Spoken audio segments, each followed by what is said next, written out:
ગોપાલભાઈ બોલો છો? ગોપાલભાઈ? હા ગોપાલભાઈ, હું મુંબઈ થી બોલું છું. રસિકભાઈ રાજ્યગુરુ. જી ફરમાવો. હા, હવે તમે કથાકાર વિશે બહુ સારી વાત કરી. બરાબર. તમે કથાકાર વિશે જે બોલ્યા ને એ બહુ સરસ મજાની વાત કરી તમે. બરાબર. પણ એટલે શું તમારે કોઈ એવા કથાકાર વિશે તમારી કોઈ દુશ્મનાવટ થઈ ગયેલી કે કોઈ કથાકાર પ્રત્યે તમારે એવો કોઈ અનુભવ થઈ ગયો કે જે તમે આટલું બોલ્યા એને? બોલો પછી આગળ.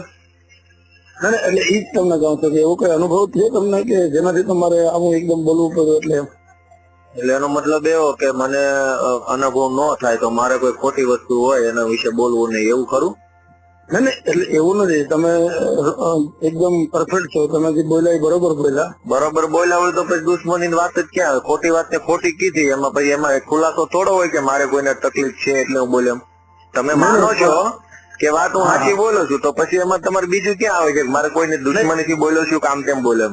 એટલે દુશ્મનો કે એવું નહીં, પણ શું છે કે આ જે ભાગવત છે ને, ભાગવત ને મહાભારત ને બધી વાત તમે તડકે મૂકો, સાઈડમાં મૂકો. હું તમને એટલું કઉ છું, હજારો વર્ષોથી ભાગવત વંચાતું આવે છે, બરાબર છે? આપણા દેશમાં જે તકલીફ છે ને વિશ્વના કોઈ દેશમાં નથી. વિશ્વના કોઈ દેશની ત્યાંની મૂળ પ્રજાતિ આવું કોઈ વાંચન ફાંચન કરતી નથી. અઠવાડિયું લાખ લોકોને ખાલી મંડપ હેઠે બેહાડી રાખતી નથી. તો એ વિશ્વના દેશો સુખી છે. આપણે વાંચીને ગમે એમ આંખો ફોડીએ ને વર્ષો તો બરાબર. એટલે બધું છે ને એ શાસ્ત્ર ને બાસ્ત્ર ને બધું ઠીક છે, વડીલો કામનું છે. નવી પેઢીને કઈ એમાં હું નથી માનતો કે લેવા દેવા જેવું હોય એમ, બરાબર? પણ આજે જેટલો હવે સમજો સુરતમાં બાપુની કથા હતી, રામકથા મોરારી બાપુની, તો એને આજે એક ભારતના જે આપણે હું ને તમે તો શું કરી શકી, પણ એક ભારતની સીમા પર જેને આજે આટલું જેની હિસાબથી હું તમે નિર્ણય કરી શકીએ છીએ, જેના હિસાબથી હું તમે નિર્ભય ફરી શકીએ છીએ ભારતમાં, તો એવા જવાનો માટે હમણાં પૂજ્ય બાપુએ કથા કરી હતી અહીંયા સુરતમાં. તો ઈ સારું કે ઈ ખરાબ? એમ અરે ઈ કથા કરી એમાં પૈસા ક્યાંથી ગયા કેમ આવી તમને ખબર છે? હા, એ પૈસા તો આ લોકોને ગયો ને, દાન આપ્યું છે, પરાણે લીધું છે, તમને ખબર છે? નહીં, પરાણે જો જે માણસને દેવાનું હોય ને. મારી વાત સાંભળો પેલા. સુરતના મોટા પૈસા વાળા શેઠિયા હતા ને કે જેને બાપુની કથામાં હારતોરા કરાવીને તાલીઓ પડાવીને મોટા ભા બનવું હતું, એ શેઠિયાઓએ ફરજિયાત રીતે એમને ત્યાં ઓફિસમાં જે છોકરાઓ કામે બેસતા હોય એમનો એક દિવસનો પગાર કાપી લીધો. એટલે મારે મારા પૈસા દાનમાં દેવા હોય કે ના દેવા હોય, શેઠે કીધું કે એક દિવસનો પગાર કથામાં આપવાનો છે, એટલે એક દિવસના બધાના કાપીને પૈસા ભેગા કર્યા. હવે મારે મારા છોકરાને ભણાવવા મારા ખિસ્સામાં 500 નો શહીદને 100 રૂપિયા કઈ રીતે હું દેવાનો છું? સમજો મારી વાત સાંભળો. એટલે આવી બધી કથાઓ અને બાપુનું કે ગમે એનું કોઈનું કામ સૈનિકોને પૈસા દેવાનું નથી, ધર્મનો પ્રચાર કરવાનું છે. અને બાપુને કોઈને પૈસા દેવાય ને તો સરકારનો કાન પકડાય. વખાણ તો બહુ કરે છે ભાજપના મોદીના, તો કહેતા કેમ નથી તમારા ડ્રેસ પહેરાવા, તમારા ચૂંટણીના નાટકો કરવા, કોંગ્રેસના ધારાસભ્યો ખરીદવા પૈસા એ સૈનિકો માટે નથી. સૈનિકો માટે બાપુ પાસે કથા કરાવો. બાપુ જ કથામાં વખાણ કરે છે ને મોદીના, તો બાપુ મોદી નથી કરી શકતા? વખાણ તો બીજા નંબરની વાત છે, પહેલા નંબરની વાત છે મોદીના વખાણ કરો છો અને મોદી સરકારના રાજમાં સૈનિકો માટે થઈને જો આપણે કથા કરવી પડતી હોય તો એ સારી વસ્તુ નથી, શરમજનક વસ્તુ છે. સરકાર માટે, બાપુ માટે, આપણે બધા માટે, એ દેશના સૈનિકો માટે થઈને આપણે આવી કથાઓ કરવી પડે. ભારત સિવાય કયા દેશની અંદર સૈનિકો માટે કથાઓ થાય એમ કયો જી? પણ ભારત સિવાય બીજો દેશ સુખી નથી ને? આધ્યાત્મિક ભારત જ એક સુખી હોય. સુખી કેટલા છે તમે હું બધા જાણીએ. બહાર નીકળો 1700 ખીસા કાતરું હામાં મળે. હું તંબુરો સુખી છે, દંભ છે, બધા નાટકો છે સુખી બતાવવાના, બરાબર છે? ભારતમાં જેટલું આધ્યાત્મિક છે અને ભારતમાં આધ્યાત્મિક જ છે અત્યારે. ભાઈ શું આધ્યાત્મિક થી રોજ એકનો એક કિસ્સો આવે છે ધાર્મિક લોકોનો, બરાબર? અને જેના નથી આવ્યા એના હજુ આવશે. એ કઈ કોઈ આમાં શું છે, બરાબર? નથી આવ્યા એટલે હારા છે એવું નથી. ના એવું કઈ છે જ નહીં. પણ તમે એક હિન્દુ શાસ્ત્ર ઉપરથી બોલ્યા તો પછી તમારે બધા શાસ્ત્રોને સાથે લેવા. હું મારા ઘરનું બોલું, હું હિન્દુ હોઉં તો હું મારું બોલું. ગામના ભાણે માખી ઉડાડવા મારે ન જવાય. હું હિન્દુ છું તો હું મારા ભાણે માખી ઉડાડીશ. તમને એમ લાગતું હોય, તમે જો તમારે તમારું કામ કરાય, મારે મારું કામ કરાય, બીજો પોતાનું કામ કરે, સૌ પોતાનું કામ કરે. આખા તમે ભારત દેશની વાત કરી તો ભારત દેશમાં તો બધા ધર્મો છે ને. હા, તો બધા પોતપોતાના ધર્મનું બોલે ને. મેં થોડો બીજા ધર્મનો ઠેકો રાખ્યો. હું મારા ધર્મનો ઠેકેદાર છું. હું મારા ધર્મ વિશે બોલીશ. સાંભળી લો, હું કયા ધર્મનો છું? હા એટલે જેમ પેલા તો તમે મનુષ્ય છો, કોઈ ધર્મ થી લેવા દેવા જ નથી. તો મનુષ્ય હોય તો પછી ક્યાં આ બાવન સાધુ ચાતુર વચ્ચે આડા જ આવે છે? તો પછી હું કોણ રામાયણ જ પૂરી થઈ ગઈ ત્યાં તો. નહીં, વસ્તુ અલગ છે. તમે તમારી જાતને મનુષ્ય માનતા હો તો પછી આ મુદ્દો જ નથી આવતો. પણ મનુષ્ય એક બે પ્રકારના હોય ને, એક પશુ હોય ને એક આમ હોય. જે બાપુ ને આજે બધા રમેશ ઓઝા જે કથા, એ અમુક માણસો જે પશુ વિચારવાળા છે એને એ કથા સાંભળે તો થોડુંક એનામાં નક્કી કોણ કરશે કે કોણ પશુ વિચાર વાળો છે ને કોણ સારા વિચાર? નક્કી કોણ કરશે? કોની પાસે મશીન છે નક્કી કરવાનું? અત્યારે હું તમારા ઉપરથી, હું મારા ઉપરથી બોલું. હું ધર્મના વિરુદ્ધમાં બોલતો હું પશુ જ કહેવાય ને. અચ્છા, એટલે ધર્મના વિરુદ્ધ બોલે પશુ એ નક્કી થઈ ગયું એમ ને?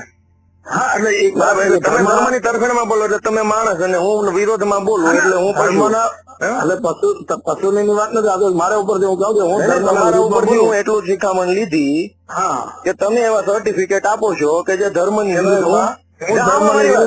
કથાકારો છે ને એ ધર્મ નથી, એનો ધંધો લઈને બેઠા છે. કથા છે ને ધંધો છે, ધર્મ નથી. એટલે કથાકારોની વિરુદ્ધમાં બોલવું ને એ ધર્મની વિરુદ્ધમાં નથી. સમજી ગયા? સાંભળો, મારી વાત સાંભળો. કોઈ પણ નેતાની સભા હોય, કોઈ પણ નેતાની સભા હોય એમાં એમને માણસો જાય. એટલે કથાકારો નેતા છે બધા? નહીં, કથાકારો નેતા છે હું એમ કઉ છું. એટલે મારી વાત સાંભળો, પછી પેલા મને જવાબ આપો. જી જી. કે કોઈ પણ નેતાની સભા હોય એમાં પૈસા લઈને માણસો જાય ને? હવે આપણને જે ખબર નથી, રાજકારણ આપણો વિષય નો એટલે મને ખબર નથી માણસો કેમ જાતું હોય. ભાગવતની કથા હોય કે રામ કથા હોય કે શિવ કથા હોય, એમાં આટલો 50,000 માણસો બેઠું હોય કે 20,000 માણસ બેઠું હોય, એમાં પરાણે કોઈ ગયો ને તમે લઈ ગયા એવું મને દાખલો બતાવો એમ. પરાણે તો એમ નહીં, પરાણે તો કોઈ દારૂ પીવાય બોલાવતું નથી, તોય બધા બારમાં ફૂલ બેઠો ને તમે કથાકારો જેમ કહો છો કે ખોટું છે. ઓલો મારી વાત સાંભળો, બુટલેગર કોઈને કાંઠલા પકડીને બોલાવે છે કે આવો દારૂ પીવા, પબ્લિક સામે જ જાય છે તોય તમે એમ કહો છો ને ખોટું છે. એટલે પબ્લિક સામેથી જાય ને વધારે સંખ્યા થાય એનો મતલબ એવો નથી કે તમે સારું જ કામ કરો છો. ખરાબ હોઈ શકે. દારૂ પીવા પબ્લિક સામેથી જ જાય છે ને, તો તમે કથા વાળા જ કહો છો ને કે ખરાબ કામ થાય છે એમ કે દારૂ પીવે છે. સમજો ને, તમારે બે માંથી હું તમને બે દીકરા હોય, તમારા બે દીકરા હોય. એક દીકરો તમારો છે ને દારૂ પીને તમને મારતો હોય ને એક દીકરો આધ્યાત્મિક તમને બચાવતો હોય, તો તમે કોની તરફ જશો એ કયો મને? દારૂ પીને મારતો હોય એક, અને બે કરી અને કવાલીઓ કરતો હોય, ગમે એ સેવા કથાની સેવામાં ગયો હોય કે કોઈ પણ સંપ્રદાયની સેવામાં ગયા હોય, એક દીકરો છે તમને બચાવતો હોય ને એક દીકરો તમને દારૂ પીને મારતો હોય, તમે કોને હારો કેશો? અમે બેન હારા કહેશું. બેન પોતાની મજા આવે ને કરે છે. જેને દારૂ પીવું ગમે દારૂ પીવે છે, કથા ગમે કથા કરે. હું બેન હારા કહીશ. બરાબર છે? એ વસ્તુ તમે ન કહી શકો, કારણ કે આપણે તમે કહી શકશો તો આપણી ઉપર આવે. ભલે તમે એમ કહ્યું હું ન કહી શકું, પણ જયારે પોતાની ઉપર આવે ત્યારે તમે એમ કહી શકો ને કે ભાઈ આ ક્યાંથી પાક્યો આવો એમ, આ કપાતર ક્યાંથી પાક્યો? તમારા મોઢામાંથી તો એટલી બધી કથાઓ ને એટલા બધા કથાકારો આમ બિલાડીના ટોપાની જેમ ફૂટી નીકળ્યા છે. આ દેશની અંદર એટલી બધી તકલીફો કેમ છે હું એમ કઉ છું. કેમ તમે બધા જાદુ મંત્ર એમને કઈ તકલીફ તકલીફો છે એટલે જ બધા મંદિરો માટે અમારે તકલીફ ન હોય તો માણસ નો શાંતિ જ બેઠો હોય છે. અને તકલીફ જ મંદિરમાં જઈને પૂજા પ્રાર્થના કરે છે કે હે ભગવાન આમ આપી દો ને, હે ભગવાન આમ કરી દો ને, હે ભગવાન તેમ કરી દો. કથાકારો પગમાં પડશે ને ભગવાન પગમાં પડશે ને ઓલા માધવ. હવે માણસ ને તકલીફ હોય તો ક્યાંય ને ક્યાં જવાનું જ છે ને. પણ તકલીફો શું કામ છે હું એમ કઉ છું. તમે એટલા બધા બહુ સંત મહાત્મા દીકરા છો, તકલીફો પડે જ છે કેમ દેશ ને? હવે એ તકલીફ હટાવવા માટે છે ને આ કથાકારો છે, એમાં કથાકારો તકલીફ કેમ પડે છે? 75% કોકની તકલીફ દૂર થતી હશે તો મને તમને ક્યાં ખબર છે એમ. હા, પણ હું એ જ કહું છું તકલીફો દૂર કરવા વાળા એટલી બધી સંખ્યામાં છે તો તકલીફો પડે જ છે કેમ હું એમ કહું. એટલે હું એ જ કહું, ફૂલ થઈ ગઈ છે, પોલીસ સ્ટેશનો ફૂલ થઈ ગયા છે, પબ્લિક કંટાળી જાય, એટલું બધું થાય છે કેમ તમે બધા કરો છો શું કથાઓમાં? ક્યાં પણ હવે તમે એકલા સાંભળો, તમે એકલા બોલ્યા એમાં તમને શું ફાયદો થયો? મારે ક્યાં ફાયદો કરવાનો છે? મારે કોઈ ફાયદો નથી કરવાનો. મારે નુકસાની ધંધો છે. નુકસાની તમને આમાં કઈ મળ્યું હોય, તમને કઈ ફાયદો કે તમને કોઈ કીધું હોય કે ભાઈ આમ કરો? કથા કરે છે. આપણે તો નિસ્વાર્થ ભાવે કીધું છે કે આ લોકો ખોટા છે, લોકોને હાલવી રાખે છે, મહિનો 15 થી બેહારી રાખે કામ વગરનું મંડપમાં માણસ. તો માણસ તો સ્વતઃથી જાય છે ને, ક્યાં કામ કોઈને બોલાવે છે, દારૂ પીવાઈ જાય છે. તમે એમ કેમ કહો છો કે આ માણસો બરબાદ થાય છે? એમ તમે કેમ બોલો છો? દારૂ પીવા જાય એટલે જ મેં તમને કીધું કે તમારે 2 દીકરા હોય તો તમે કોને કેવો હારો એમ. હું બેન અમારો એક દીકરો સ્વેચ્છાએ જે પ્રવૃત્તિ કરતા હોય તો હું બેન હારા દીકરો કહું. તમારો તમારે એવું કરવું છે જેલમાં જ પડ્યો હોય. નહીં, તમારો કહેવાનું એવું છે કે સ્વેચ્છાએ દારૂ પીવા જાય ની ખરાબ ને સ્વેચ્છાએ તમારી કથામાં આવીને બેન તાળીઓ પાડે હારો. મતલબ માણસ તમારી મરજી મુજબ સ્વેચ્છાએ રહે તો હારો, એની પોતાની મરજીથી. હું તમને એટલું જ કહું કે તમારે 2 દીકરા હોય એમાં એક દીકરો તમારો દારૂ પીને તમને મારતો હોય અને એક દીકરો દરરોજ તમારે જેલમાં એને છોડાવવા જવો પડે અને એક દીકરો તમને બચાવતો હોય અને એ દીકરો તમને એમ કેતો હોય કે બાપા આ બહુ ખોટું કરે, તો તમે અંતરના ઉપર હાથ રાખીને કયો તમે એકને હારો કેવો એ નથી એમ. નહીં, હું બેન નહીં કયો ભલે ગોપાલભાઈ તમે તમારા વસ્તી બોલતા ઉપર તમે નહીં કહેતા એ નથી એમ. ભાઈ પહેલી વસ્તુ તો એ છે, મારી વાત સાંભળો. નહીં આ એક મારી વાત સાંભળો. મા બાપની વાત કરો. મારી વાત સાંભળો. એ તમે ક્યારના દારૂ પીને મારવા વાળાની ઓલાના દાખલા આપો છો. તમે હમણાં રમેશભાઈ ઓઝાનું નામ લીધું, બરાબર છે, એના છૂટાછેડા થઈ જાય એ તમને ખબર છે ને. જે માણસ એના પોતાના સંસારને મેનેજ ન કરી શકે એના મોઢેથી હું જ્ઞાન લેવાનું અમારે. બીજી વાત સાંભળો. ભૈયુજી મહારાજ હમણાં આત્મહત્યા કરી લીધી ગોળી મારી. બધો આખો લોટ દાજી ગયેલો છે, રહેવા દો ને. તમે સવાર સુધી કહેશો ને તો આ બધું છે ને ધંધો છે. મારી વાત સાંભળો, ધંધો છે આખો. અને જે લોકો પકડાઈ ગયા ખુલ્લા પડી ગયા નથી પકડાણા એની દુકાન હજુ હાલે છે ને એમાં મારી જેવા ગાંડા માણસો મૂર્ખા બોલી છે. અમારે ત્યાં ફાયદો નથી, ફાયદો મારી એક વસ્તુ સાંભળો. આ બધું છે ને ધૂતવાના ધંધા છે અને ભારત દેશ સિવાય આવી પ્રવૃત્તિ વિશ્વના કોઈ દેશમાં નથી. એટલે આપણો દેશ ખાલી 150 કરોડ નો છે. મારી વાત સાંભળો. અને આખી દુનિયાની વસ્તી 500-600 કરોડ ની છે. એટલે 600 કરોડ માંથી 150 કરોડ બાદ કરો ને તો વાહે જે 450 કરોડ લોકો વધ્યા ને આવી કોઈ પ્રવૃત્તિ કરતા જ નથી. એટલે 150 કરોડ લોકો છે ને એમાં કઈક તકલીફ હોય, 450 કરોડ માં ન હોય. બીજી વાત બરાબર છે. વિશ્વના કોઈ અમેરિકાની અંદર કથાઓ થાય છે ત્યાંની મૂળ ભૂરિયા પ્રજાતિમાં અહીંથી ગયા હોય ને પછી વાહે વાહે ટીંગાટોળી કથાકારો થેલા લઈને ઉપડી ગયા હોય ધંધો કરવા, એની વાત નથી. ત્યાંના મૂળ રહેવાસી હોય એ લોકો આવી કલાકો 8-8 દિવસ બેસીને ખાલી ખોટી તાળીઓ પાડે છે હાવ કારણ વગરની.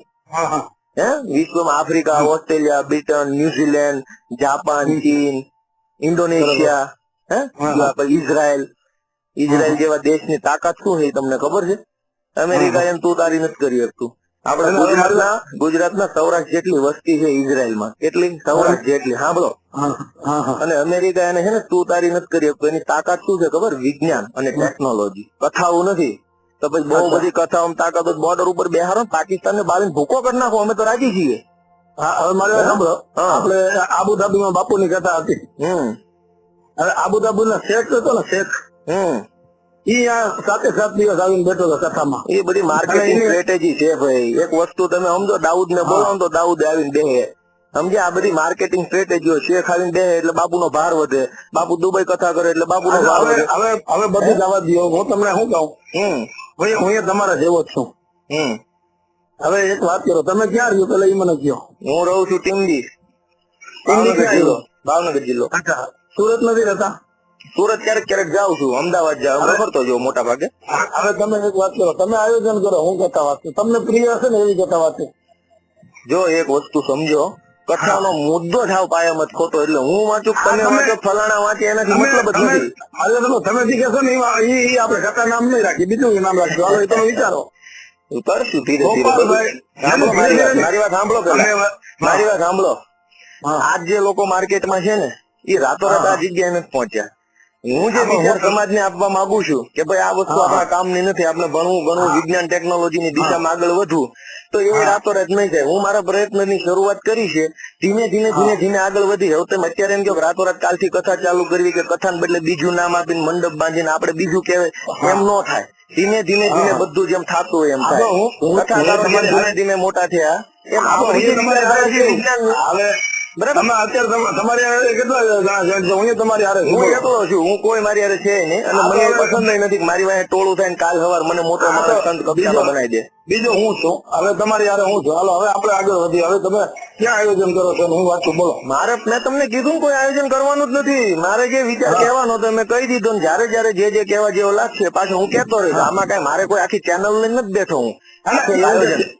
હું કે છે નહીં, પણ હું આખું આયોજન કરી નથી. મને જે કહેવા જેવું લાગ્યું એમ કીધું. હજુ જયારે કહેવા જેવું લાગશે ત્યારે હું કહીશ. મારે કઈ ટોળું કરીને 10 માણસ ભેગા કરીને માથા કરવાની જરૂર નથી. મારી વાત સાંભળો. જી. કોઈ પણ કથાકાર તમારા ઘરે આવીને જમતો નથી. તમે તમારા કથાકાર ને કોઈને બોલાવો ત્યારે તમે આવે, અને તમને કોઈ કથાકાર બોલાવતો નથી. ભાઈ ગોપાલ આવ કથા સાંભળ. એમ તો બુટલેગરો ક્યાં બોલાવે છે કે આવો મારીને દારૂ પીવા? તો તમે હું કામ બુટલેગરોને બદનામ કરો છો?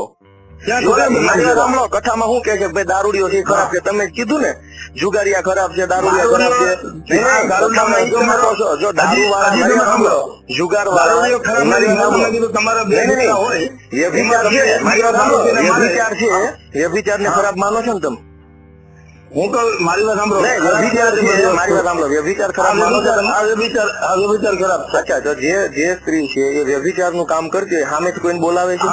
સામે બોલાવે તો પબ્લિક જાય છે, તમે કોણ ખરાબ કેવા વાળા એને? હા, પણ હું તમને શું કહું, તમારી કથામાં સામેથી આવે તો સારો, વ્યભિચાર કરવા સામેથી જાય તો ખરાબ. એટલે તમે નક્કી કરશો કયું સારું ને કયું ખરાબ એમ?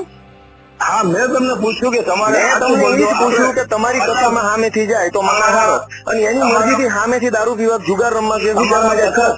તમારા 50 મિત્રો હોય, તમારા ખુદ ના 50 મિત્રો તમારા હોય, એ 50 મિત્રોને તમે કહેજો કે ભાઈ તમારે 2 દીકરા હોય, એમાં એક દીકરો દારૂ પીને તમને મારે અને એક દીકરો આધ્યાત્મિક રસ્તે જઈને આપણે 2 શિકામણ આપે તો તમે સારો કોને કહેશો? તમારા મિત્ર વર્ગને પૂછો પેલા. વસ્તુ મારી વાત સાંભળો પેલા. હા, પછી તમે વિરોધ કરો, પણ તમે વિરોધ કરો, પણ તમે શાસ્ત્ર નો વિરોધ ન કરો. કથાકારો નો સમજી લેજો, કથાકારો નો વિરોધ છે, કથાકારો પાયામાંથી ખોટા છે. ભાગવત છે ને, ભાગવત છે, વ્યાસજીએ લખ્યો છે, અને ભાગવત લખ્યું બંધારણ કોને લખ્યું તમને ખબર છે?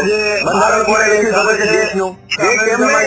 આ દેશની કોર્ટો ભાગવત થી હાલે છે કે સંવિધાન થી હાલે છે? દેશની કોર્ટો સરકાર શેનાથી હાલે છે? સંવિધાન થી ચાલે છે. હા, સંવિધાન કોને લખ્યું છે? હા, બાબા સાહેબ આંબેડકર. સંવિધાનમાં કેટલા અનુચ્છેદ છે, કલમો કેટલી છે? હા, એ બધી કલમો છે, બધી કલમો. તમે ક્યાં કાલ્પનિક દુનિયામાં લઈ જાવ છો? સ્વર્ગની નરસિંહ ફલાણી પૂંછડી. કાયદા કાનૂન થી હાલે છે, દેશ સંવિધાન થી હાલે છે, કોર્ટ કચેરીઓ થી હાલે છે, દેશ સંવિધાનિક સંસ્થાઓથી હાલે છે. તમે આ બધી કાલ્પનિક વાર્તાઓમાં ક્યાં દેશને લઈ જાવ છો? માન બહાર એવા છીએ. અરે સંવિધાનમાં લખેલું છે. મારી વાત સાંભળો. હા, માનો કે મહાભારત યુગ હોત, મારી વાત સાંભળો, આજ મહાભારત નો યુગ હોત તો તમે નું વાત કઈ રીતે કરે? ચાલો, તમે કદાચ યોગી હોત. હું તો અધર્મી માણસ છું, અને હું તો પાખંડ માણસ છું. હું અધર્મી કરું, તમને પાખંડી. તમને એટલું જ કહું કે ગીતાજીના 700 શ્લોક છે ને, એમાંથી દરરોજના 2 શ્લોક વાંચી લ્યો, આજથી કાલ સવારથી. પૂરી ગીતા વચે જાય પછી મને કહેજો કે તમને એમાં શું મળ્યું એમ. ભાઈ બધું મળે. મને તો છે ને, જો મને શું મળ્યું ખબર છે? મને શું મળ્યું સાંભળો, મને શું મળ્યું, મારી વાત સાંભળો. મને શું મળ્યું તમને એવું કહું કે મને શું મળ્યું? મને મોબાઈલ મળ્યો, આવી ટેકનોલોજી મળી, મુંબઈ બેઠા બેઠા મારે વાત કરી શકો, સારી લાઈટો મળી, સારી સાઉન્ડ સિસ્ટમ મળી, સારી કાર મળી, સારા વિમાનો મળ્યા, મારો ટાઈમ બચે, કોમ્પ્યુટરો મળ્યા, બરાબર, મારું મગજનું કામ ઓછું થઈ જાય, મને આ બધું મળ્યું. તમે પણ તો તમે હું કામ મોબાઈલ વાપરો? ભાગવત માંથી ફોન કરવો હતો ને, મોબાઈલ આપણી ભાગવત માંથી જ મોબાઈલ આવ્યો. તમને બતાવું, એનો તમને પ્રૂફ બતાવું. ભાગવત માંથી જ મોબાઈલ આવ્યો. એ તો બધા આવ્યું. તમે ન કાઢો. એક મિનિટ ઉભા રહો ને, પણ હડકવાની રસી કોણે શોધી? જરા કી કયો જઈ. હડકવાની રસી કોણે શોધી? હડકવા પેલા બહુ ઉપડતો હનુમાનજી હનુમાનજી અમેરિકામાં, બ્રિટનમાં, ઇંગ્લેન્ડમાં બધે મોકલી દીધી. શીતળાની રસી કોણે શોધી? આપણા દેશમાં પેલા શીતળા બહુ થતા. બધું આપણે માતાજીને કહેવાય. માતાજી આપણે મોકલ્યા બ્રિટનમાં, ઇંગ્લેન્ડમાં, લંડનમાં. એની માટે હજી કોઈ દવા નથી. મને તો એવું થાય છે કે તમારા ઉપર દાંત કાઢવામાં રોવા માંડું. બે માં તમારે 2 માં મેં તમને 2 હું તમને અત્યારે તમે મારા 2 દીકરા છો. તમારે દાંત કાઢવા તો છૂટ, અને તમારે ઓલું કરવું તો છૂટ. 2 દીકરા તમે. એક ગોપાલ આ છે ને, એક ગોપાલ ઓલો સારો દીકરો છે ને, એક મંદિરે છે. મારી સામે દીકરા છે. હવે તમે ગણતા છો ને? નહીં, હું એમને દારૂડી, મારા મોઢેથી એ કઈ શબ્દ નથી નીકળ્યો. મેં તમને દારૂડી એમ કીધું. મેં તમને શું કીધું કે જે વસ્તુ આ જગતમાં છે એ ભાગવતમાં છે. જે વસ્તુ આ જગતમાં નથી, વિમાન હોય ને, વિમાન ભાગવત માંથી નીકળું. એને પ્રૂફ તમને, તમે મારી આ કલાક દો એટલે હું તમને બધા પ્રૂફ બતાવું. ભારત દેશની, મારી વાત સાંભળો, ભારત દેશની, મારી વાત સાંભળો, મારી વાત સાંભળો. ભારત દેશની અને ગુજરાતની શાળાઓમાં એવું ભણાવવામાં આવે છે, અને હું ભણેલો છું, કે વિમાનની શોધ ઓરવિલ રાઇટ અને વિરબલ રાઇટ નામના બે ભાઈઓએ શોધ કરી. ત્યાં કેમ મહાભારત ભણાવતા નથી? તો તમે બધા કથાકારો ક્યાં આટા મારો? સરકારને કયો મહાભારત ભણાવે અને વિમાનની શોધ મહાભારતમાં કરી છે એવું ભણાવડાવે એમ કયો. અમને કેમ અંગ્રેજોનું ભણાવો છો? તમે ત્યાં તો બોલતા નથી. એની આપણે વેદ ઉપરથી જ કાઢ્યું. પણ વેદ તો ભણાવો ને કે ભાઈ વેદમાંથી વિમાનની શોધ થઈ. અમને કેમ મારે ભણવામાં આવતું હતું ઓરવિલ રાઇટ ને વિરબલ રાઇટ? તમે નામ નહીં સાંભળ્યા હોય. આ વેદમાંથી જ નીકળી છે બધું. પણ વેદમાંથી નીકળ્યું તો ભણવામાં કેમ આ બીજા નામ ભણાવે છે ગુજરાત સરકાર? તમે કેમ સરકારને કહેતા નથી ખોટું ન ભણાવો એમ? ગોપાલભાઈ, જાપાનમાં આપણો વેદ છે ને, કોરટની અંદર ગીતાને મહત્વ આપ્યું છે. ગીતાની ઉપર હાથ મૂકીને બોલવામાં આવે છે. અને તમે કાલથી છે ને એક વાર 18 મારી વાત સાંભળો. ભણવામાં કેમ એવું ભણાવે છે? ભણવામાં કેમ ખોટું ભણાવે? કેમ મહાભારતનું કહેતા નથી કે વિમાનની શોધ મહાભારતમાંથી થઈ ગઈ? કેમ ભણાવતા નથી? ભલે ભણવાનું કાઢી નાખી વસ્તુ કાઢી નથી નાખ્યું તો તમે કેમ વિરોધ કરતા નથી? ખોટું ભણાવે છે એમ. હમણાં માનો કે મારી વાત સાંભળો. તમારું નામ શું છે? મહેશભાઈ? રસિકભાઈ. તમારા સનનું નામ? રાકેશ રસિકભાઈ. હવે હું 10 વર્ષ પછી એવું ભણાવવા માંડું કે રાકેશના બાપાનું નામ રસિકભાઈ નહોતું, મગનભાઈ હતું, તો એનો વિરોધ તો થવો જોઈએ ને કે નહીં? એ તો રસિકભાઈ હતા. તો મહાભારતમાંથી વિમાન આવ્યું અને ભણાવે છે એવું કે વિરબલ રાઇટ ને ઓરવિલ રાઇટે ગોત્યું હતું. તમે લોકો વિરોધ કેમ નથી કરતા કથાકારો? ભણાવો એમ કે મહાભારતમાંથી વિમાન આવ્યું છે. આ વિરબલ કોઈ હતું જ નહીં એમ ભણાવો કેમ તમે માંગ નથી કરતા? તમને ખબર છે કે આ બધું ધૂતવાના ધંધા છે, રૂપિયા કમાવાના ધંધા. કરો માંગણી કે વિમાનની શોધ પુષ્પક વિમાનથી થઈ ગઈ એવું ભણાવો સરકારમાં. એને વિમાન સરકાર ભણાવે નહીં સાચી હોય. એક વસ્તુ સમજો તમે, આજે સરકાર સાચી હોય અને સરકાર ભણાવે છે, આ બધા લાખો બાળકોને ભણાવે છે કે વિમાનની શોધ રાઈટ બંધુ એ કરી હતી આઈ થિંક 1902 માં. મારું ખોટું ન હોય તો તમે સરકારને કથાકારો કહેતા કેમ નથી કે ભાઈ અમારું મહાભારત તમે ખોટું કઈ રીતે બતાવો? રસિકભાઈ નામને બદલે મગનભાઈ કેમ બતાવો છો? અરે પ્લેનમાં મહાભારતમાં હતું. તો મહાભારતનું કેમ નથી ભણાવતા? તમે સરકારને પત્ર લખો હાલો કાલ ને કાલ કે સરકાર કેમ ખોટું ભણાવે છે યુવાનોને. નહીં, રાવણે વાપરતો હતો. રાવણ વાપરતો હતો, પણ તમે કયો ને સરકારને પત્ર લખો કે રાવણનું વિમાન હતું. વિરોધ તમે ઉપાડો, તમે સરકાર. હું તો માનું છું કે રાઈટ બંધ જ વિમાન ગોત્યું છે, મહાભારત નથી ગોત્યું. હું એમ માનું છું. એટલે હું એને સાચું માનું છું. વિરોધ કર્યો. ભાગવતનો ને કથાકારોનો વિરોધ છે. મારી વાત સાંભળી લેજો, તમે ખોટી વાત ન કરતા. કથાકારો જે ધંધો લઈને બેઠા છે પ્રોફેશનલ, જો સાંભળી લે. બીજી વસ્તુ કહું, ડોંગરેજી મહારાજ જે હતા એની કથા મને આજે ગમે. એને અસલ કથા કહેવાય. અને સાંભળવી તમને એમને અઠવાડિયું ની મહિનો બેહો ને તો તમને એમ થાય બાપુ બોલ્યા કરે હું સાંભળ્યા કરું. બરોબર. કેમ કે ઈ કથાની અંદર સાત્વિકતા હોય, સાદગી હોય, સરળતા હોય અને એકદમ આધ્યાત્મિક માહોલ હોય. કોઈ નાટક દેખાડા, સીન સપાટા, પબ્લિસિટી, હાર તોરા, ફૂલ છબડાટા આ તે કાંઈ ન હોય. સિમ્પલ એટલે સિમ્પલ. સાંભળો, આજની કથામાં કરોડો રૂપિયાની પબ્લિસિટી સ્ટન્ટ સિવાય કઈ હોતું નથી. પૈસા વાળો માણસ હોય, એ કથાકારને પૈસા આપે. કથાકાર એની કથામાં એ પૈસા વાળા ભાઈ ના ઉદાહરણો આપે કે આ ભાઈ આવી મહેનત કરીને આમ પગી ગયો, આમ થઈ ગયું, એના હારા દાખલા આપે. પબ્લિક તાળીઓ પાડે એટલે પબ્લિક માં રૂપિયા વાળો ભાઈ હીરો બને. એ હીરો કથાકાર ના મોઢે બનાવવાના. કથાકાર ને લાખ, 1.5 લાખ, 5 લાખ, 10 લાખ, 50 લાખ, 100 લાખ જેટલા આપ્યો એટલે આપ્યો હોય. આ મને બધી ખબર છે. એટલે કથાકાર ના મોઢે પૈસા વાળા લોકો પોતાના વખાણ કરાવવાના પૈસા આપે, સ્ટેજ ઉપર હાર તોરાના પૈસા. એટલે આ કથાની માટે દેશનું ભવિષ્ય છે આમાં. તો તમે સરકારને પત્ર લખો કે મહાભારત ની અંદર વિમાન હતું, તમે ખોટું કેમ ભણાવો છો દેશના બાળકોને? અને હિન્દુ સંસ્કૃતિના બાળકોને ખોટું કેમ ભણાવો? તમે પત્ર લખો ને, બધા કથાકારો હડતાલ કરો. હવે આ નરેન્દ્રભાઈ મોદી છે ને, ધીરે ધીરે બધું લાવશે. ધીરે ધીરે એટલે 25 વર્ષથી સરકાર છે, હજુ કેટલું ધીરે ગઢા થઈ જાવ પછી? 25 વર્ષ નથી. હમણાં નરેન્દ્રભાઈ મોદી ટાઈમથી છે. ગુજરાતમાં ખોટું ભણાવશે ચાલશે. ગુજરાતમાં એમ ભણાવવાનું કે રાઈટ બંધુ વિમાનની શોધ. મોદી મારી વાત સાંભળો, ગીતાજીમાં કીધું છે યદા યદા એ ધર્મસ્ય ગ્લાનિર્ભવતિ ભારત.